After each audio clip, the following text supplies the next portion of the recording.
So అందరూ breast మిల్క్‌కి సంబంధించి బేబీకి బెనిఫిట్స్ ఏముంటాయి అనేది చాలామంది మేము పీడియాట్రిషియన్స్ మాట్లాడుతూనే ఉంటాము.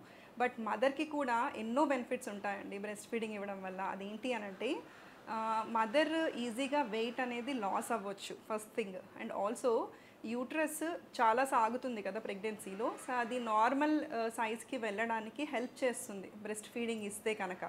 అండ్ ఆల్సో బ్రెస్ట్ ఫీడింగ్ ఇస్తున్నప్పుడు కొన్ని రకాల హార్మోన్స్ రిలీజ్ అవ్వడం వల్ల మదర్‌కి పెయిన్ అనేది తక్కువగా ఉంటుందన్నమాట. ఇదే కాకుండా మదర్‌కి ఫ్యూచర్‌లో వచ్చే షుగర్ కానివ్వండి, అంటే డయాబెటీస్ కానివ్వండి, హైపర్ టెన్షన్ అంటే బీపీ, ఇట్లాంటివన్నీ కూడా మదర్‌కి తక్కువ వచ్చే ఛాన్స్ ఉంది మనం కనుక మన పిల్లలకి బ్రెస్ట్ ఫీడింగ్ ఇస్తే. సో ఇవన్నీ కూడా గుర్తుపెట్టుకోండి. Not only for the baby, మదర్‌కి కూడా చాలా గొప్ప బెనిఫిట్స్ ఉన్నాయి బ్రెస్ట్ మిల్క్ ఇవ్వడం వల్ల. So as long as possible హ్యాపీగా మీ పిల్లలకి బ్రెస్ట్ ఫీడింగ్ అనేది కంటిన్యూ చేయడానికి ట్రై చేయండి.